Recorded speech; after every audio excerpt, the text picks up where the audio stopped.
भगवते वासुदेवाय। ओम नमो भगवते वासुदेवाय। ओम नमो भगवते वासुदेवाय। ओम नमो भगवते वासुदेवाय। ओम नमो भगवते वासुदेवाय। नारायणं नमस्कृत्य नरं चैव नरोत्तमं देवीं सरस्वतीं व्यासं ततो जयमुदीरये। नष्टप्रायेषु भद्रेषु नित्यं भागवत सेवया भगवत्य उत्तमश्लोके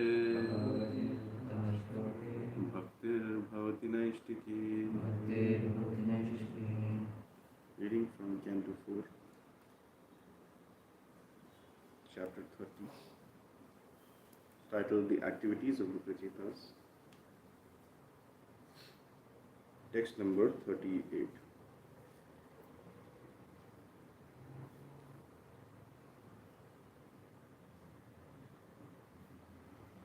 वयं तु साक्षात् भगवन् भवस्य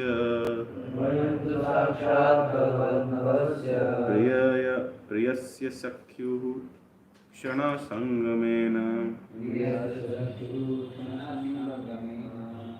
सुदुश्चिकित्स्यस्य भवस्य मृत्योर्भीषक्तमं त्वाद्य गतिं गताः स्म। वयं तु साक्षात् भगवन् भवस्य प्रियस्य सख्युः क्षणसंगमेन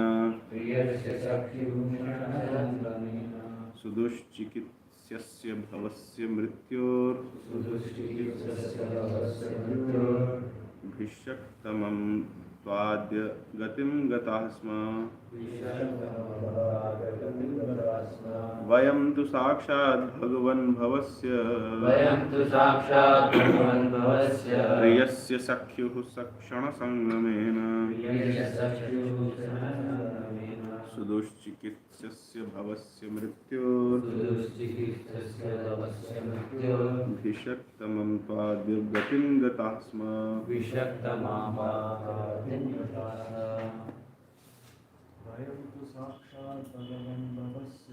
वयं तु साक्षात् भगवन् भवस्य प्रियस्य सख्युः क्षणसंगमेन सुदुश्चिकित्स्यस्य भवस्य मृत्योर्भीषक्तमं त्वाद्य गतिं गताः स्म। वयं तु साक्षात् भगवन् भवस्य प्रियस्य सख्युः क्षणसंगमेन सुदुश्चिकित्स्यस्य भवस्य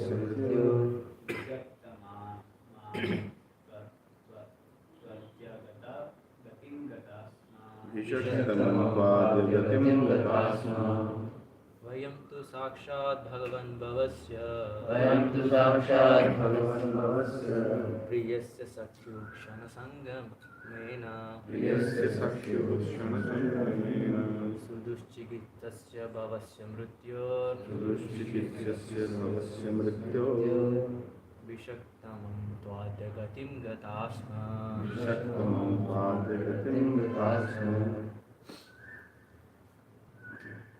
What word meanings? Vayam, we, tu, then, sakshat, directly, bhagavan, O Lord, bhavasya, of Lord Shiva, priyasya, very dear, sakhyuhu, your friend, shana, for a moment, sangamena, by association, sudushchikitsyasya, very difficult to cure, bhavasya, of material existence, mrityoho, of death, vishaktamam, the most expert physician, tva, You. Adya, today. Gatim, destination. Gatah, have achieved. Sma, certain. Translation and purport by His Divine Grace A.C. Bhaktivedanta Swami Srila Prabhupada ki Jai. Translation. Dear Lord, by virtue of a moment's association with Lord Shiva, who is very dear to you and who is your most intimate friend, we were fortunate to attain you. You are the most expert physician, capable of treating the incurable disease of material existence. On account of our great fortune, we have been able to take shelter at your lotus feet. It is said, purport, it has been said, Harim vina naiva shritim taranti. In the Veda base it says mritim taranti. Shritim. Generally, Harim vina na mritim taranti means without taking shelter of the lotus feet of personality of Godhead, one cannot attain relief from the clutches of Maya, the repetition of birth, death, old age and disease. I don't know if Shritim and Mritim mean this. Mritim means Mrityu. So, the Prachetas received the shelter of the Supreme Personality of Godhead by the grace of Lord Shiva. Lord Shiva is the supreme devotee of Lord Vishnu. The Supreme Personality of Godhead, Vaishnavanam Yatha Shambhu. The most exalted Vaishnava is Lord Shiva, and those who are actually devotees of Lord Shiva follow Lord Shiva's advice and take shelter at the lotus feet of Lord Vishnu. The so-called devotees of Lord Shiva, who are simply after material prosperity, are in a way deceived by Lord Shiva. He does not actually deceive them because Lord Shiva has no business deceiving people. But because the so-called devotees of Lord Shiva want to be deceived, Lord Shiva, who is very easily pleased, allows them all kinds of material benedictions. These benedictions might ironically result in the destruction of the so-called devotees. For instance, Ravana took all material benediction from Lord Shiva, but the result was that he was ultimately destroyed with his family, kingdom and everything else because he misused Lord Shiva's benediction. Because of his material power, he became very proud and puffed up, so that he dared kidnap the wife of Lord Ramachandra. In this way, he was ruined. To get material benedictions from Lord Shiva is not difficult. But actually, these are not benedictions. The Prachetas received benediction from Lord Shiva, and as a result, they attained the shelter of the lotus feet of Lord Vishnu. This is real benediction. The gopis also worship Lord Shiva in Vrindavan, and the Lord is still staying there as Gopishwara. The gopis, however, prayed that Lord Shiva bless them by giving them Lord Krishna as their husband. There is no harm in worshipping the demigods provided one's aim is to return home back to Godhead. Generally, people go to demigods for material benefit as indicated in the Bhagavad Gita 7.20. Kamaistaistair hritajnana prapadyantayanya devataha tam niyamam asthaya prakritya niyatah svaya. Those whose minds are distorted by material desires surrender unto the demigods and follow particular rules and regulations of worship according to their own natures.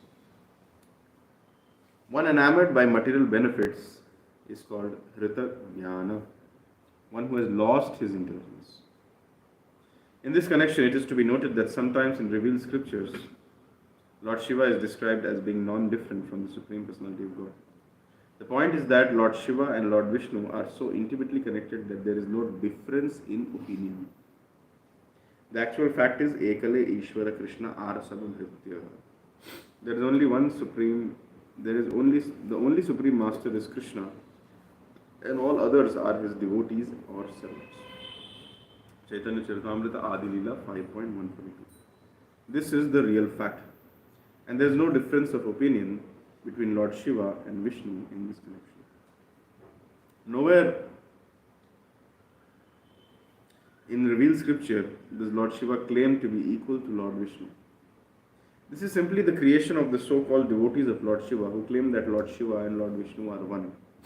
This is strictly forbidden in the Vaishnava Tantra. Yastu Narayanam Devam. Lord Vishnu, Lord Shiva and Lord Brahma are intimately connected as master and servants. Shiva Virinchi Nutam. Vishnu is honored and offered obeisances by Lord Shiva and Lord Brahma. To consider that they are all equal is a great offense. They are all equal in the sense that Lord Vishnu is the Supreme Personality of Godhead and all others are His eternal servants. Ajnanatimirandhasya jnananjanashalakaya chakshurunmilitam yena tasmai Shri Gurave Namaha Shri Chaitanya Manobhishtham sthapitam yena bhutale swayam rupah kada mahyam dadati swapadantam Vandeham Shri Guroho Shri Yuta Padakamalam Shri Gurun Vaishnavamscha Shri Rupam Sagrajatam Sahagana Raghunathanvitam Tam Sajivam Sadvaitam Savadhutam Parijana Sahitam Krishna Chaitanya Devam Shri Radha Krishna Padam Sahagana Lalita Shri Vishakhanvitamscha He Krishna Karuna Sindhu Dina Bandhu Jagatpate Gopesha Gopika Kanta Namaste Taptakanchana Gaurangi Radhe Vrindavaneshwari Vrishabhanusute Devi Pranamami Haripriye Vanchakalpatarubhyascha Kripa Sindhubhya Evacha Patitanam Pavanebhyo Vaishnavebhyo Namo Namaha Jai Shri Krishna Chaitanya Prabhu Nityananda Shri Advaita Gadadhar Shri Vasadi Gauru Bhaktivinoda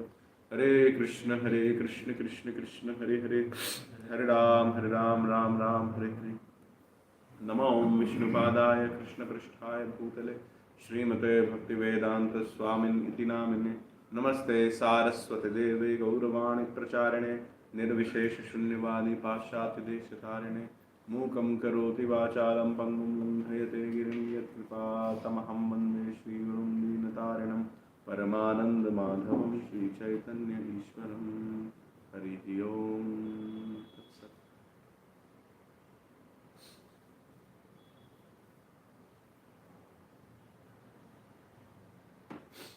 Hare Krishna. Translation once again.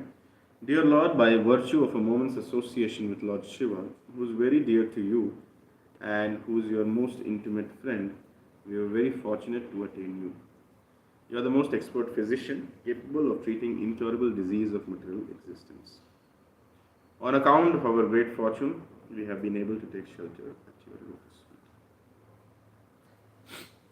feet.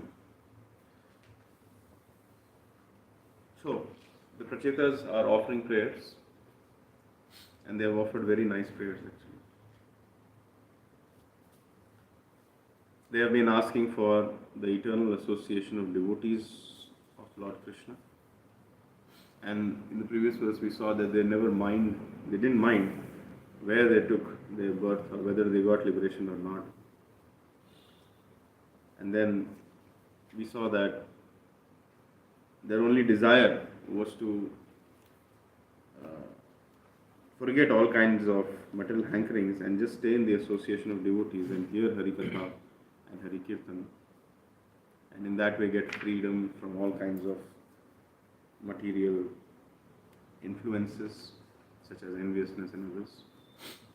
And today, in this verse we are seeing that they are expressing their gratitude towards Lord Shiva. The symptom of an advanced devotee is that he or she has a very grateful heart. Just like Dhruv Maharaj, when he was going back to Godhead, after reigning the earthly planet for 36,000 years, he thought of his Shiksha Guru, his mother, Suniti. He never forgot. And then he was very grateful to her in his heart, that had she not given him the guidance that, my dear son, I am just your mother, how can I satisfy you? Actually, your real mother, real father, real brother, real friend, everything is Lord Krishna. And if you want some real benefit, see, I am a neglected queen of your father. I can't help myself, how can I help you? So if you want some real benefit, go and take shelter of Lord Krishna. My dear mother, where is Lord Krishna? So I have heard that great sages find him in the forest. Thank you, mother. And immediately Dhruv Maharaj walked out. And after that, he attained the lotus feet of the Lord. So everything started with the good advice which he got from his mother. And that good advice set him on a path which was towards Lord Krishna. And as soon as the living entity takes some steps towards Lord Krishna ensures that he takes 100 steps by sending devotees like Narad Muni. And then he inspires the devotees to follow the instructions of the great acharyas and ultimately attain success. So we have always seen in the history of remembered Vedas that whenever a devotee has wanted or desired to attain the lotus feet of Krishna, he has always served, followed, assisted, or intimately associated with some pure devotee of Krishna. And only by that kind of association and blessing have they received ultimately the lotus feet of Krishna. Very rarely we see that without serving the great devotees of Krishna, somebody has achieved Krishna.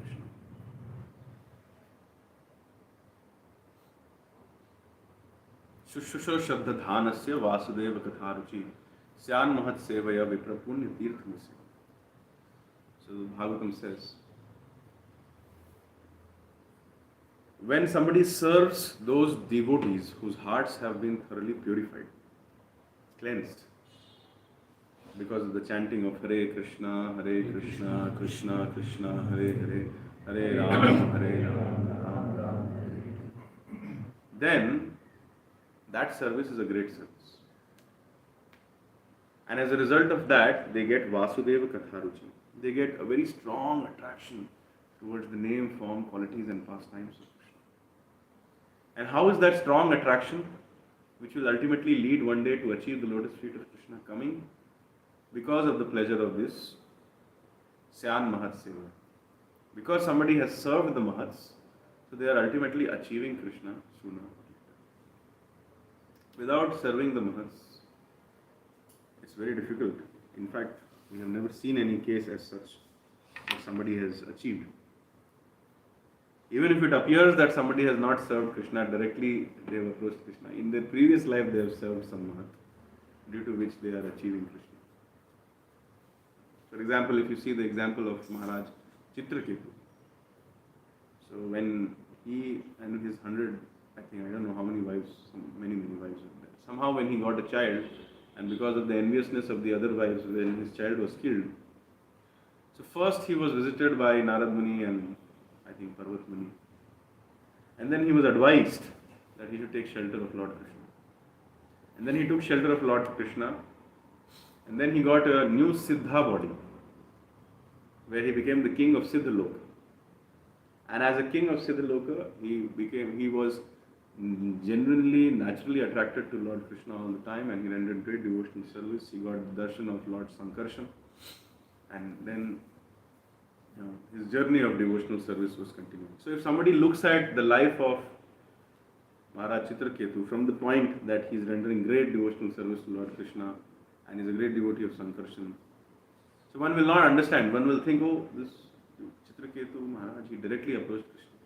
But then when you look back, you see that at one point of time he was completely dependent on the instructions of Narada. Similarly, Prahlad Maharaj, he was naturally attracted to Lord Krishna from the time of his birth. Just like iron particles are attracted to a magnet. But if you look back, at one point of time he was completely dependent on the instructions of Narad Muni, and had those instructions not come, probably Prahlad would have been just the son of Hiranyakashipu. And when Hiranyakashipu would have been killed, he would have fought with Narsimhadeva. How dare did you kill my father? This could have happened. So the point which we are trying to say here is that until and unless we serve the devotees of Lord Krishna, it is not possible to attain bhakti. And in this verse, it is being said, Dear Lord, by the virtue of a moment's association with Lord Shiva, who is very dear to you and who is your most intimate friend. We are fortunate to attain you. So, the Prachetas are very clear that we have served our Guru and the aim of our life was to attain you, and we have got that by the mercy of our Guru. By the mercy of Guru one gets Krishna, and by the mercy of Krishna one gets Guru. So the disciple sees that relationship. The disciple considers the Guru to be as great as God, but he does not consider the Guru to be God. The Prachetas did not become Shaivites after reciting the Rudra Gita, saying that Lord Shiva is the Supreme. And then the Prachetas are saying, you are the most expert physician capable of treating the incurable disease of material existence. So I think in one of the previous verses, the Prachetas have offered a prayer that our condition as a conditioned soul is so bad that given an option, we again want to fall in the conditioned nature. That is our situation. Just like any example which we can give. Somebody is trying to help someone, but again and again they go back to the pathetic state. So that is the state of a conditioned soul. Given a point, even when they sincerely want to come out of the clutches of Maya, still given an option, they would again like to become the victims of Maya. So that is why it is called as an incurable disease of material existence. And only Krishna can cure this. Harim vinana mritam taranti. So on account of our great fortune, we have been able to take shelter at your lotus feet. So never in this prayer we saw that Prachetas had this doership mentality. That yes, because of our own efforts we have attained you. Look what great sadhana we did. Look how nice we are. Look how focused we were on our meditation. How chaste we are towards you. They are always offering all credits, all glories to others. This shows their humility. Purport. Without taking shelter of the lotus feet of the personality of Godhead, one cannot attain relief from the clutches of Maya, the repetition of birth, old age, disease, and death.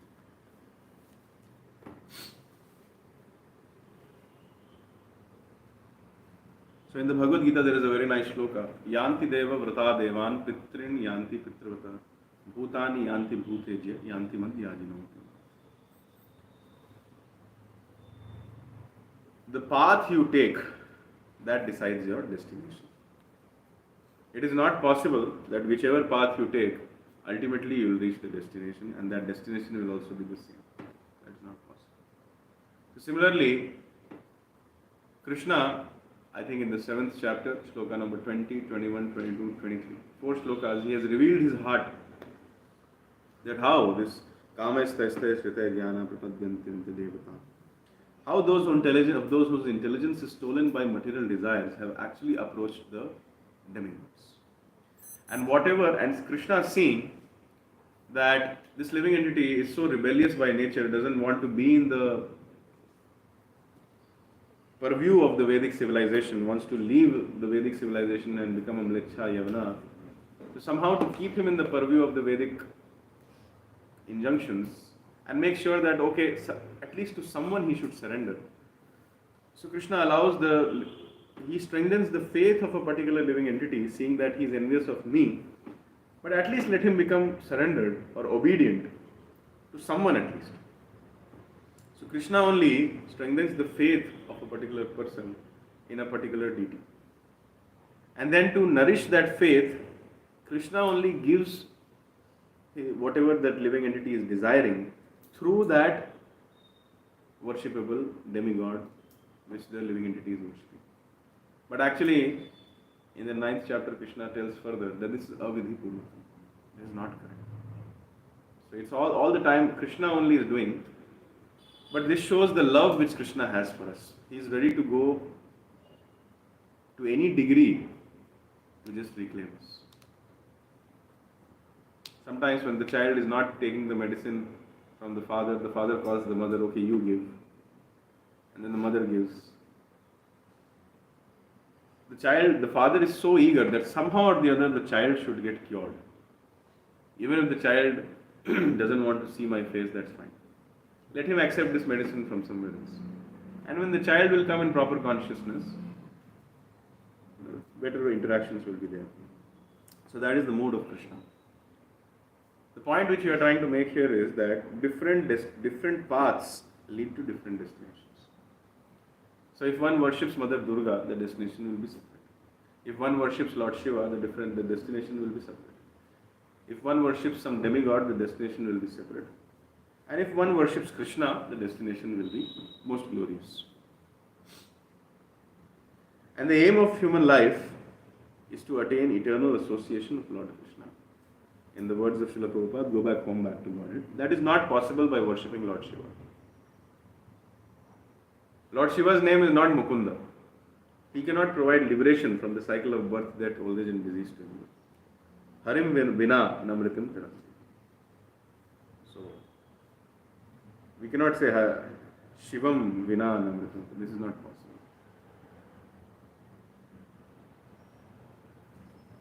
One of my friends, when I was in base, one day realized that his false ego has increased too much. He said that Lord Shiva, he was very intelligent actually, he said that Lord Shiva is the in charge of false ego. Even in the Krishna book, in the Banasur chapter where Lord Shiva and Lord Krishna are involved with a devotee called Banasur, there Lord Shiva also says that I am the personification of your ego, my dear Lord. Somehow that devotee, he thought that if I want to dissolve my false ego, I should also pray to Lord Shiva so that I can get rid of my false ego. I never asked him after that whether he actually got rid or not. But he started praying to Lord Shiva that I want to serve the devotees of Krishna very sincerely. And I want to serve Guru and Gauranga. But this ego is coming in between. Please help me to get rid of it. So he was praying like that. So similarly, Srila Prabhupada also says in this verse about the glorious position of Lord Shiva, that how very sincerely he helps those people who want to surrender to Krishna. It is said, the Prachetas received the shelter of the Supreme Personality of Godhead by the grace of Lord Shiva. Lord Shiva is the supreme devotee of Lord Vishnu, the Supreme Personality of Godhead, Vaishnava Anam Yatha Shambhu. The most exalted Vaishnava is Lord Shiva. And those who are actually devotees of Lord Shiva follows Lord Shiva's advice and take shelter at the lotus feet of Lord Vishnu.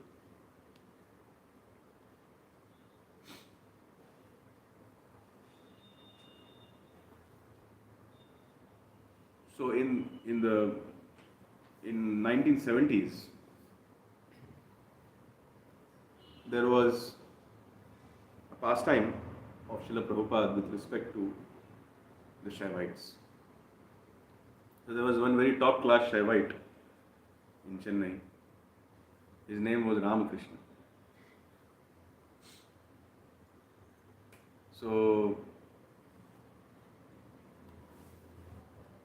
I do not exactly remember the name of that Prabhupada disciple who was there, but he had a discussion with him that Lord Shiva is the Supreme. So this chaste disciple of Srila Prabhupada, very nicely he quoted Brahma Samhita, he quoted Bhagavatam, he quoted Bhagavad Gita, and tried to explain him, but then that person, Ramakrishna, couldn't understand. His face used to express anger. How can you say that Lord Shiva is not the Supreme? Everybody is Supreme. In Janmashtami, Krishna is Supreme. On Shivratri, Krishna is Supreme. In Navratri, Durga is Supreme. Everybody is Supreme. So his conceptions were very mixed, but somehow he used to have some affection for Lord Shiva, although he was like, Sab barabar hai, sab Bhagwan hai, everybody is equal. Sai Baba is also God, everybody is equal. So, I think in the 1970s, Srila Prabhupada also visited Chennai. And then immediately that disciple said that, see, my spiritual master is coming to Chennai. Why don't you talk to him? He is my spiritual master, he is my guru. So Ramakrishna, he liked the idea of talking to Prabhupada. So as soon as Prabhupada came, he was being welcomed very nicely. He gave a nice class. And then as he was leaving, immediately Ramakrishna caught up with him and asked, I had a discussion with your disciple regarding the superiority of Lord Krishna and Lord Shiva. He told me that Lord Krishna is the supreme. I don't agree. So I just want to verify with you, who is supreme, Lord Krishna or Lord Shiva? So you can find this in the lecture transcription. Srila Prabhupada took the question in a completely different way. He didn't answer who is the supreme. He just said that there are two things which a person can do: bhakti and puja. Bhakti means you serve your worshipable deity without any desire, without any motivation, without any interruption, only for the pleasure of the deity. That is bhakti. And then he quoted that verse. Ahaitu kiya pratihata yayatma suprasidha savai pumsam parodharma yato bhakti rathokshaje ahaitu kiya pratihata yayatma suprasidha. And he explained that how bhakti is simply meant for the pleasure of the worshipable deity, and it is unconditional, unmotivated, uninterrupted. However, puja doesn't mean that. Puja means you have some desire and you are approaching a particular deity for the fulfillment of your desire. And then Srila Prabhupada told that if you see the devotees of Lord Krishna, they worship Lord Krishna with a mood of bhakti. But you see, the followers of Lord Shiva, they always worship him while doing puja. So immediately Ramakrishna argued that how can you say this? There may be some devotees of Lord Shiva also. And Prabhupada gave a very strong answer. He said, yes, generally everybody goes to liquor house to purchase liquor. Sometimes someone may go for some other purpose also. But generally, if anybody goes to liquor house, they are going to purchase liquor only. Similarly, whenever somebody goes to Lord Shiva, they go for material desires only. Very rarely we see that somebody is a devotee of Lord Shiva. And those who are devotees of Lord Shiva, they follow in the footsteps of Lord Shiva, and then Srila Prabhupada gives the example of the Prachetas. That actual devotees of Lord Shiva, they worship Lord Krishna. They follow the mood of their master. They imbibe the mood and mission of their spiritual master, who is Lord Shiva. So therefore, that is called as relationship. If I am worshipping my spiritual master, but if I am not absorbing the mood and mission of my spiritual master, then I am just a burden on my spiritual master. And a relationship is only in namesake. So Srila Prabhupada explained in that way, and Ramakrishna got convinced.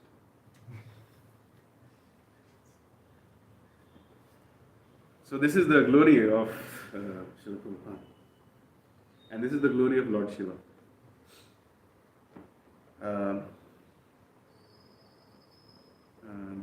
The temple president of, I forget which city, he came to our center also, His Grace Nityanand Prabhu.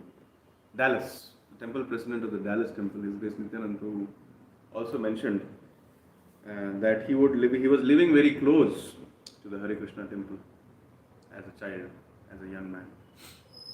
And every day he would hear kirtans from the temple. He was getting annoyed. What is so loud? They are so audacious that they come out on the streets also. He had the idea that Lord Shiva is the supreme. But he was not very materialistic. He was just busy with his own life. And when it comes to worshipping, he used to worship Lord Shiva. So he went and associated with his devotees, ate prasad with them. And very quickly he came to Krishna consciousness, and today he is the temple president. The point which I am trying to make here is that Lord Shiva, when he sees, or the demigods in general, when they see that somebody is sincere in their heart and is trying to know, or has even a slightest desire to know what is the ultimate truth, the demigods, they guide him very nicely, they guide that person very nicely unto the lotus feet of Krishna. However, when there are materialistic people who don't want to do bhakti, who only want to do puja, the demigods just try to entertain them. So in this purport we are seeing the so-called, Vaishnavanam Yathashambhu, the most exalted Vaishnava is Lord Shiva, and those who are actually devotees of Lord Shiva follow Lord Shiva's advice and take shelter at the lotus feet of Lord Vishnu. The so-called devotees of Lord Shiva who are simply after material prosperity are in a way deceived by Lord Shiva. He does not actually deceive them because Lord Shiva has no business deceiving people. But because the so-called devotees of Lord Shiva want to be deceived, Lord Shiva, who is very easily pleased, allows them all kind of material benedictions. So when a beggar goes to a king, and the king has the possibility or the eligibility to give anything what the beggar may want, and if a beggar goes there and asks for a pinch of ash, then that is a very unfortunate situation. One may say that the king knew, or the king could have actually disregarded that desire, that, oh, you idiot, why do you want a pinch of ash? Take a kingdom, take a village from me. Why didn't the king do that? So therefore the king has deceived him. So one can say like that. But actually, if you see, the king is just a king. He is there just to fulfill the desires of anyone and everyone who comes. He is not sitting as the Paramatma in everybody's heart. He is not there as the moral and the spiritual authority of everyone sitting there. His idea is that I am a king, I am in the Ishwar Bhav. Anybody who comes to me, whatever they want, I will give. If they want Krishna, I will give. If they want something else, I will give that also. So, therefore, Lord Shiva is in that mood.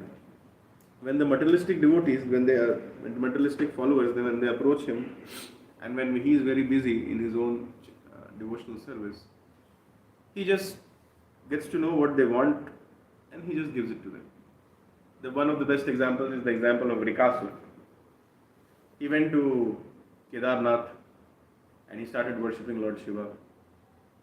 And then he started taking out the flesh from his body, putting it in the sacrificial fire. 7 days worship continued, nothing happened. So he had a dip in the Ganges there. And when the water was dripping, he held his shikha and then he brought the knife on his neck and was about to cut it off and put it in the fire. And Lord Shiva was very disturbed to see all this. And as a genuine, not out of love for Vikasur, but as a genuine person, and why should someone cut their head? He just appeared there and he said, just wait, what do you want? So my dear Lord, I want a benediction such that whenever I place my hand on someone's head, they should immediately die or their head should burst into pieces. So Lord Shiva, not exactly being the Paramatma in everybody's heart, and not being in a position where he is completely, responsible and accountable for the spiritual well-being of every living entity, he gave that benediction. It's not that Lord Shiva didn't know that this will do him harm. Lord Shiva knew, but he still gave. This shows that the demigods, they are not in an absolutely independent position to choose to give something and not to give something to their followers. They are also bound by rules and regulations. If somebody follows the rules and regulations, like the purport in the verse which Prabhupada is quoting, tam niyamam asthaya, there is a niyam. If you follow the rules and regulations, prakrita niyata swaya, according to your own nature, if you have followed the rules and regulations as mentioned in the scripture, then the demigod is bound to give you whatever you want. In fact, in demigod society, there is this prestige concept going on. If the demigod goes somewhere and doesn't give exactly what the person wants, then demigods face criticism. Oh, you went there. What benefit that person got by your visit? You just went and came back, shame on you. So therefore, when Mother Kunti, just out of curiosity, tested the mantra given by Durvasa Muni, and Vivaswan came, son demigod, he came. And Mother Kunti said that, I actually don't want anything from you. No, I can't go without giving anything to you. What will the others say? I came and I didn't give anything, therefore just take a son from me. His name will be Karna, and then you'll have to go through a lot of miseries, and because of that, all those things. So the demigods, they want to give something so that they will be remembered. Of course, Lord Shiva is not a part of the demigods. We see in the Daksha Prajapati Yagya episode, in the purport, Srila Prabhupada also mentions that Shiva is very disgusted with this demigod society kitty party which is going on all the time. Fruitive activities, fruitive desires, and name, fame, prosperity, they also want. So Lord Shiva therefore avoids everything and stays by himself. But still, we see in this case of Vrikasur that he didn't say no to Vrikasur, that my dear child, this will not help you. I am your well-wisher. Please don't ask for self-benedictions. We see that Vrikasur, he gave that benediction to Vrikasur, and after that he only got into trouble. And then that episode happens where Lord Shiva is running everywhere, and it ultimately goes to Lord Vishnu's abode, and Lord Vishnu assumes the form of an effulgent brahmachari, and then tricks Vrikasur in putting his hand on his own head, and in that way he saves Lord Shiva. So therefore, it's only Krishna who has taken full accountability and full responsibility of our spiritual well-being eternally. So therefore only Krishna can speak the following line, that sarva dharman parityajya maham ekam sharanam vraja aham tvam sarva papebhyo mokshayishyami ma. Even Lord Shiva cannot speak like that. He cannot say sarva dharman parityajya maham ekam sharanam, because he knows that he cannot help the living entity. What to speak of stability, what to speak of entrance into the spiritual world, it's very difficult for Lord Shiva to give liberation also to you. Therefore only Lord Krishna is called Mukunda. So Lord Shiva is there almost as powerful as Lord Vishnu in this material world, but he can't give the exit route to anybody. So therefore Prabhupada says, Harim Vinana Vritam Tiram. So these benedictions, Lord Shiva, who is very easily pleased, allows all all kinds of material benedictions. These benedictions might ironically result in the destruction of the so-called devotees. For instance, Ravana took all material benediction from Lord Shiva, but the result was that he was ultimately destroyed with his family, kingdom, and everything else because he misused Lord Shiva's benediction. One coincidence which we see, that whenever somebody gets a benediction from some demigod, and when they misuse it, in due course of time they get the attention of Lord Krishna also. Some connection is there. For example, in the case of Banasur, we see he was thoroughly punished by Lord Krishna. But then, when he was on the verge of destruction, Lord Shiva prayed to Lord Krishna that this Banasur is connected to me. Please forgive him and please grant him your devotional service. And then Lord Krishna agreed. He granted him devotional service, and Banasur became a great devotee of Lord Krishna. So we see that sometimes demigods also pray. We also see this in the case of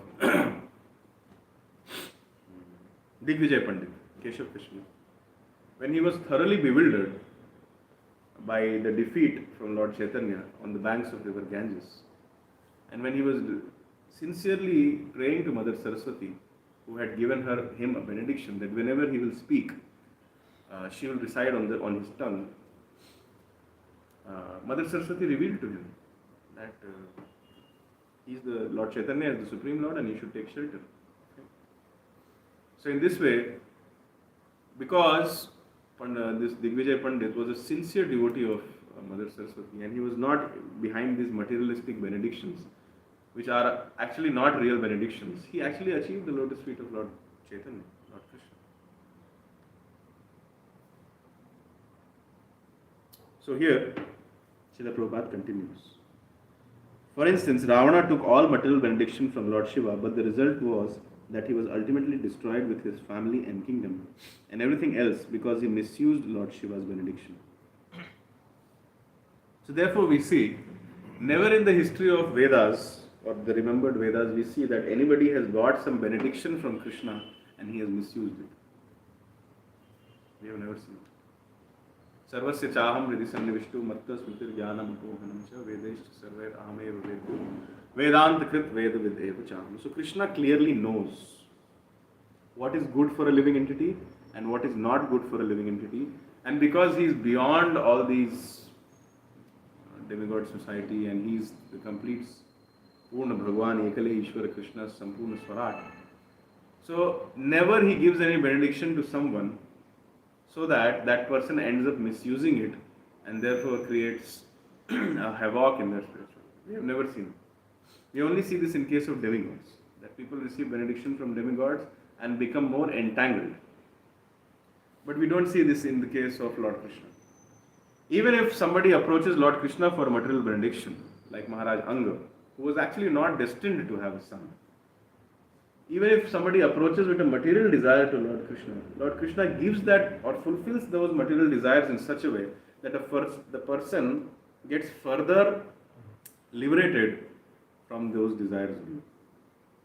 Like Maharaj Anga wanted a son so badly. So Lord Krishna gave him a very nice son called as Vena.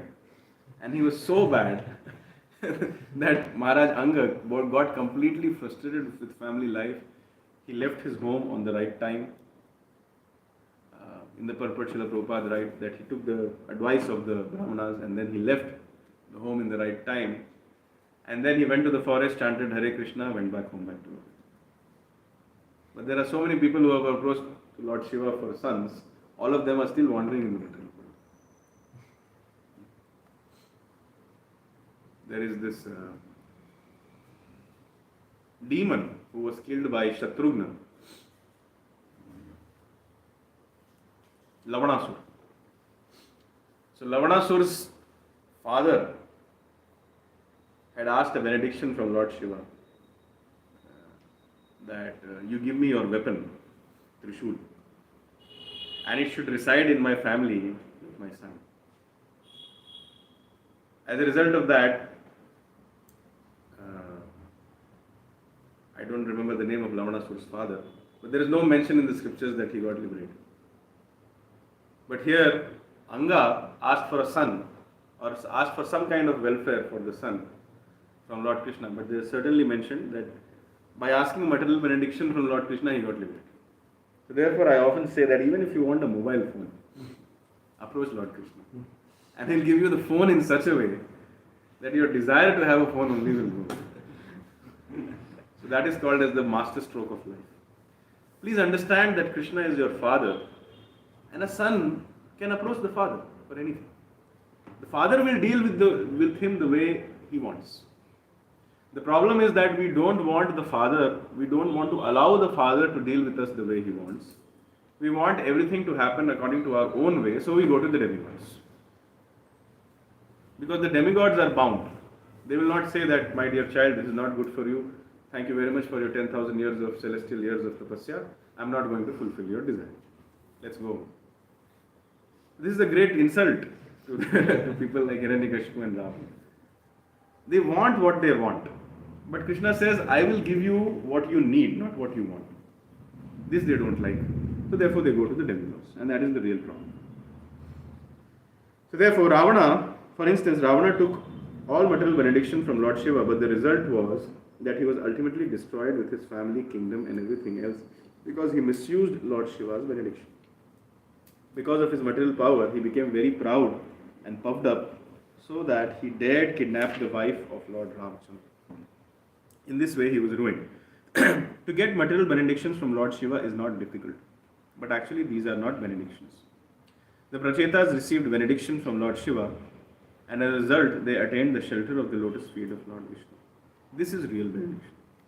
So to attain the lotus feet of Lord Krishna is the real benediction. Everything else is illusion. It's like in the 13th chapter, shloka number 8 to 12, Lord Krishna says, these 20 things is knowledge, and everything else is ignorance. So Lord Krishna can speak like that because he knows also everything else apart from these 20 things. So similarly, attaining the lotus feet of Lord Krishna is a real benediction, and everything else is not a benediction. This we can say on the strength of this purport. The gopis also worship Lord Shiva in Vrindavan, and the Lord is still staying there as Gopishwara. So this Gopishwara pastime also signifies how much completely sold out Lord Shiva is for the love of Lord Krishna. So this Rasal pastimes were started, and Mother Lakshmi was creating tension that I also want to see. Word came to Parvati because Lakshmi and Parvati are close friends. So Lord Shiva came to know. So he also wanted to see. Brahma also wanted to see. Everybody wanted to see. Narad Muni also wanted to see.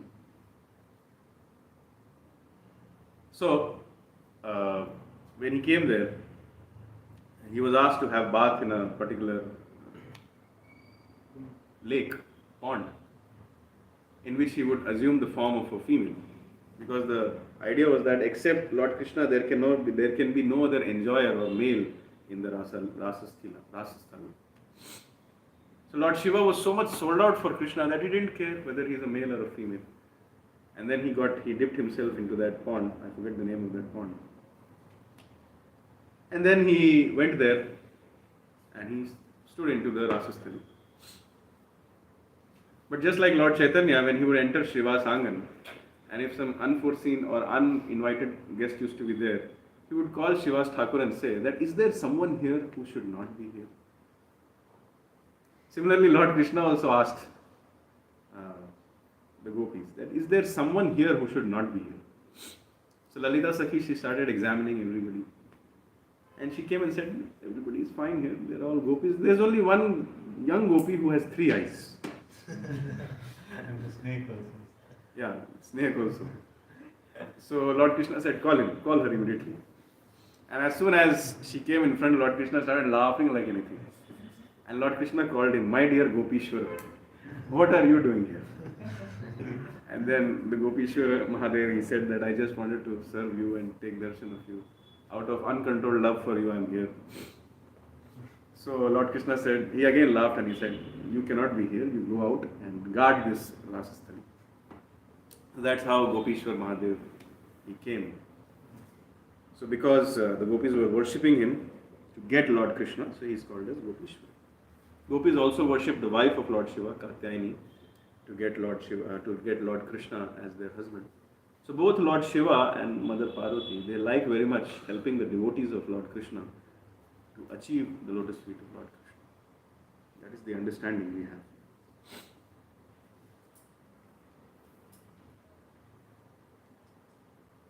So, there is no harm in worshipping the demigods, provided that one's aim is to return home back to God. Generally, people go to demigods for their material benefit. We have already discussed this.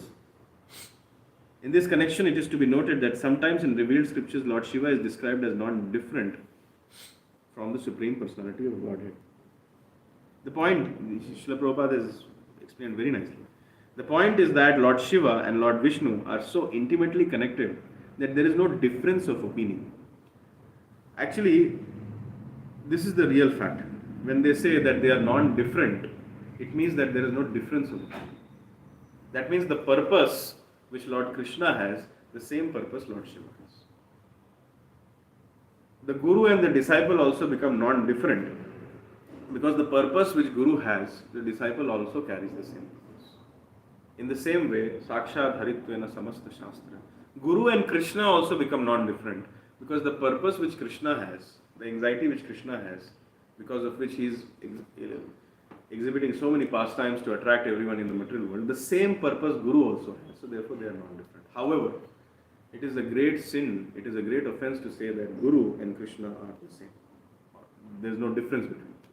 Similarly, it is a great offense to say that Lord Shiva and Lord Krishna are the same and there is no difference between them. What is the problem to say, what is the danger in saying that Guru and Krishna are the same? The danger is that this also is a kind of another exhibition of ego. Because one day you will become a Guru. So one day you will also become Krishna. So the hidden desire to become God is there when you make statements that my Guru is God. So therefore, when few disciples of Srila Prabhupada, for the first time when they made the statement that Srila Prabhupada is God, Srila Prabhupada immediately expelled them out of his home. Of course, he called them back also very immediately. But he made a very, very strong statement that if anybody says that I am God, I am going to expel them. So, the same opinion does not mean that the people are same. It just means that they are working in cooperation with each other. The actual fact is, Ekale Ishvara Krishna Arasava Bhritya. The only Supreme Master is Krishna and all others are his servants. This is the real fact, and there is no difference in opinion between Lord Shiva and Lord Vishnu in this connection. Nowhere in the revealed scriptures does Lord Shiva claim to be equal to Lord Vishnu. This is simply the creation of the so-called devotees of Lord Shiva, who claim that Lord Shiva and Lord Vishnu are one. Yes, they are one, but they are one in opinion, not one in position. This is strictly forbidden in the Vaishnava Tantra. Yastu Narayanam Devam. Lord Vishnu, Lord Shiva and Lord Brahma are intimately connected as master and servants. Shiva Virinchi Nutam Sharanyam.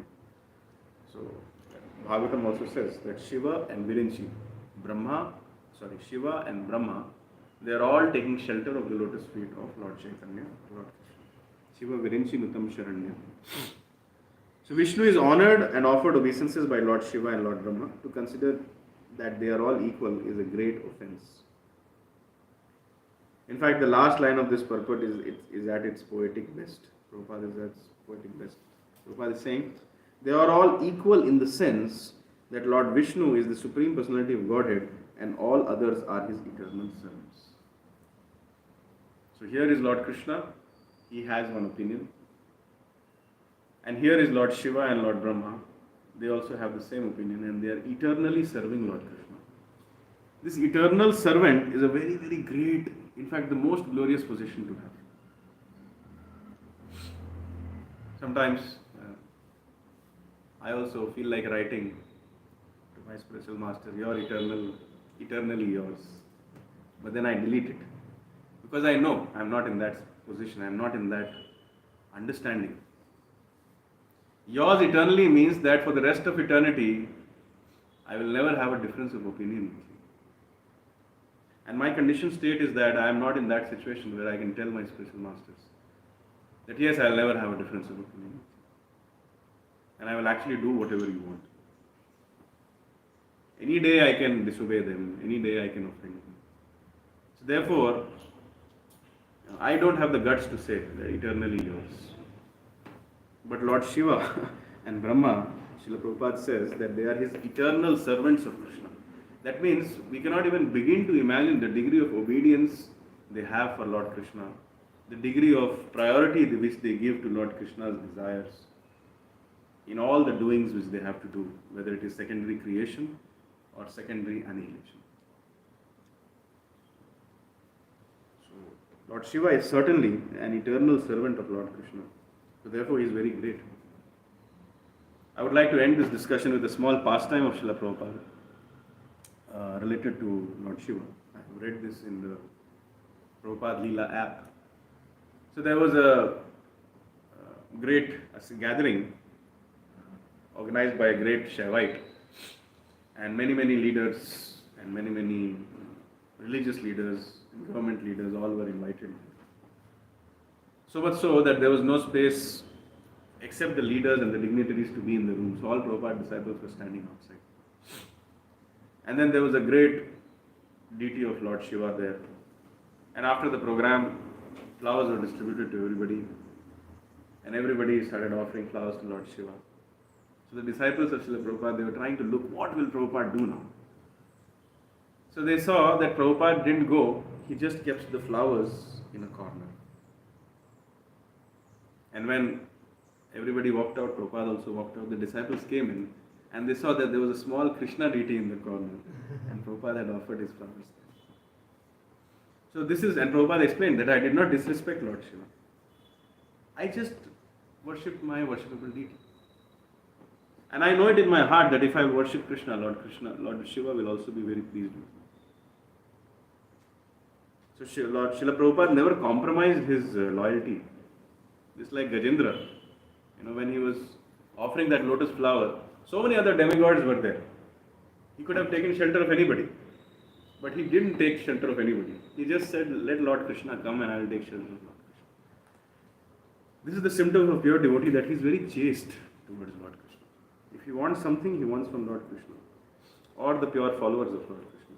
Otherwise, his worshipable deity is Lord Krishna, not anybody else. Not in any circumstance they'll make a compromise. And Srila Prabhupada showed that. Even at the risk of criticism, he didn't do something which was bona fide. So at this point, I would like to end today's discussion. Thank you very much. Granthra Srimad Bhagavatam ki, Gaura Bhakta Vrinda ki, Jagat Guru Srila Prabhupada ki.